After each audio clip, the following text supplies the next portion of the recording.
You have costs with business travel. You then have costs with local promotion in that region, and that could be with literature in the region's language. It could be with trade shows.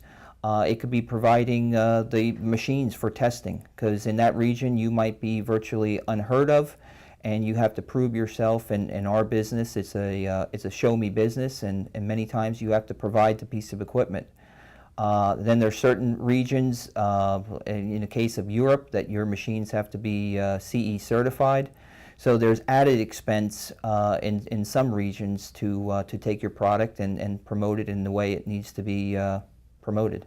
In our kind of business, we definitely have to get out there and talk to people. We have to not only work with the local representatives in front of the customer, but one of the things that's helped us with our success in all of our business is our ability to transmit our passion about our products and our capabilities directly to the customer. And it's still been the best thing for us to get out there face to face with them.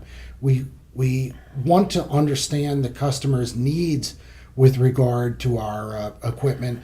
We do use local reps to find opportunities and to maybe clarify opportunities, but going in and sitting with the customer, understanding his needs, talking to him about what our capabilities are has been huge when it comes to us selling our product. So definitely, it's definitely part of our business way of going to market, to get out in front of the customer and talk to them about it. So again, as we talked about, one of the major expenses of going forward with the international business is the travel and getting out there in front of the customer. But I think it absolutely must be done.